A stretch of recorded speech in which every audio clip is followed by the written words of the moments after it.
Bonjour à tous. Commençons par un doux dessert finlandais, dessert aux amandes, le gâteau Rönnbörg. Nous prenons 150 g de beurre ou de margarine à température ambiante et mettons dans un récipient. Puis nous ajoutons 100 g de sucre blanc et 100 g de sucre marron.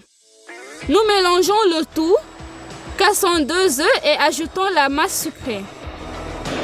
Nous combinons tour à tour les ingrédients secs. 100 g de farine d'amande, 150 g de farine de blé, 150 g de panure, une cuillère à café et demi de levure, 2 cuillères à café de cannelle et une demi-cuillère à café de sel. Maintenant, nous mélangeons le tout. Nous combinons les deux masses et ajoutons 125 ml de matière avec 20% de matière grasse. Les gâteaux Rönnbörg doivent être, comme à leur habitude, cylindriques. Nous avons ces formes à cake et 2 cercles à pâtisserie. Nous mettons les formes en papier dans le moule à gâteau et les enduisons de cercles avec de l'huile. Nous mettons la pâte et étalons à la cuillère. Nous mettons au four pendant 20 minutes à température de 180 degrés.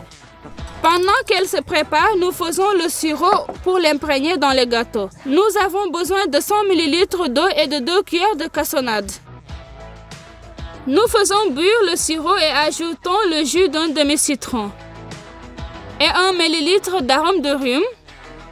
Les gâteaux de Rönnbörg sont traditionnellement décorés avec des anneaux de poudre sucrée. Pour cela, nous prenons 100 g de poudre et en ajoutons un peu dans la forme. Nous devons obtenir là un concentré bien dense. Nous décorons le gâteau finlandais avec de la confiture de framboise. Puisque c'est la saison des fruits et des baies fraîches, j'en profite. Nous mettons de la confiture de framboise sur le gâteau qu'on entoure de poudre sucrée autour.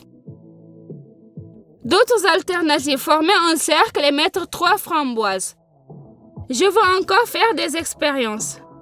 Essayons avec une pêche. C'est un gâteau d'amande vraiment délicieux.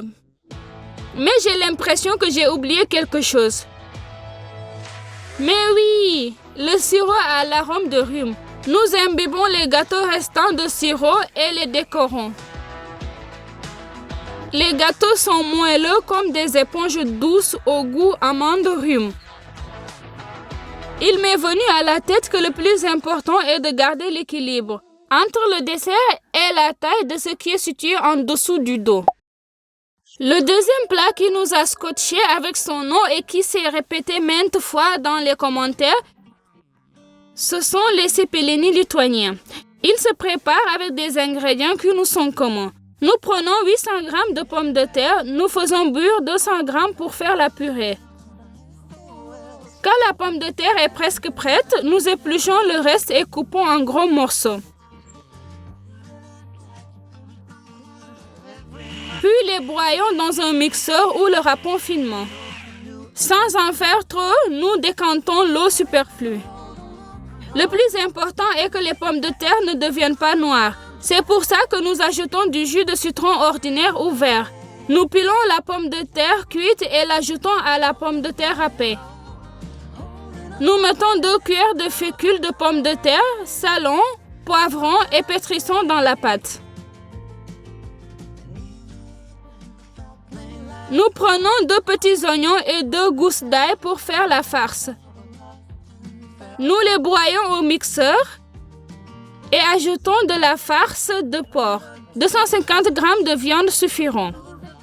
Nous salons, poivrons et mélangeons. Nous remplissons la planche de fécule de pommes de terre et faisons les galettes rondes.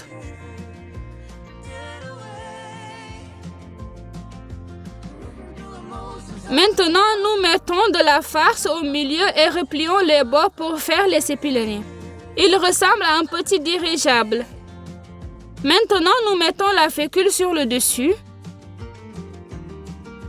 Une fois que les cepelini sont bien modelés, nous les mettons dans l'eau bouillante salée.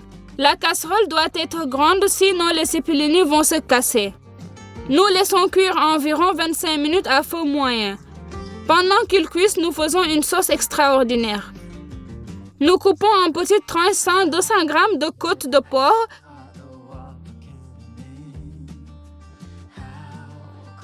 et faisons frire les deux côtés 2-3 minutes sur la poêle. Combien de fois j'ai essayé, mais j'y arrive toujours pas. Puis nous coupons l'oignon, le mettons sur la poêle et faisons frire encore 2 minutes. Nous recouvrons de crème fraîche, nous salons, poivrons et laissons environ 5 minutes. Nous servons les cipellini prêts dans une assiette et égouttons l'eau superflue.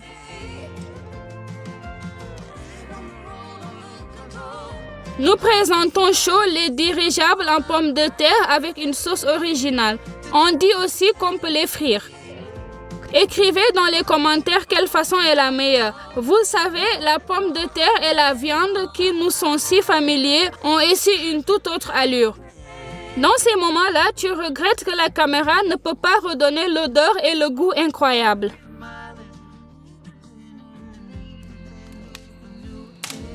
Le thème le plus brûlant des commentaires a été bêche barmac. André s'est lancé très sûr de lui et a acheté 4 kg de mouton, 4 kg de bœuf, à défaut de ne pas pouvoir trouver de cheval. Et un magnifique. Nous découpons la viande en gros morceaux de 300 grammes environ.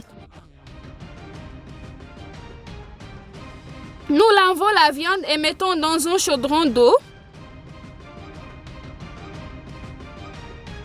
Nous ajoutons 3 gros oignons. Nous faisons bouillir l'eau et écumons soigneusement.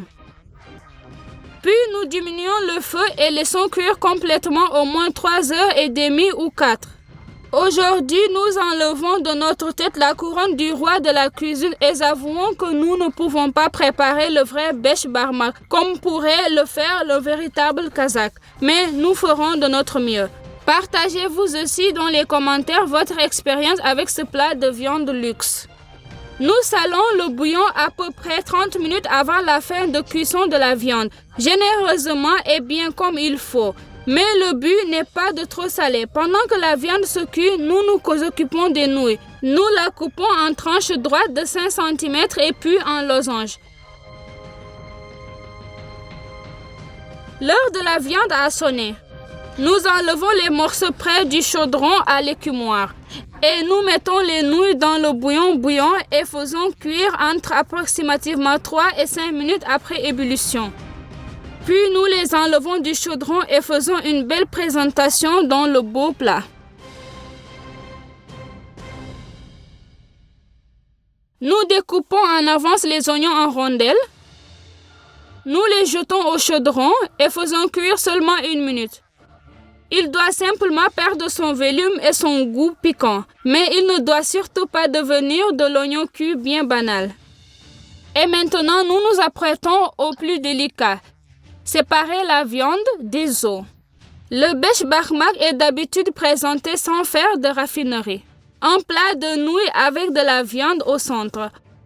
On sert avec le bouillon dans un bol où il ne sera pas mal ajouter un peu de persil.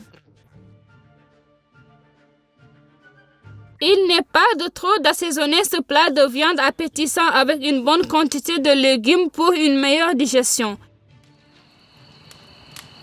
Imaginez le bon vieux temps, la grande steppe, et toute une grande famille se retrouve autour du foyer.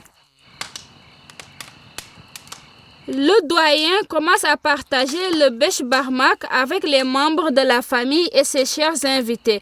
Les anciens, les premiers, bêche-mac est un plat qui se savoure traditionnellement avec les mains dans une assiette commune avec un énorme plaisir. Que c'est bon! Et voici la fin de cet épisode aujourd'hui aux couleurs bien internationales. Aujourd'hui, bon appétit et à bientôt pour d'autres rencontres culinaires. Au revoir!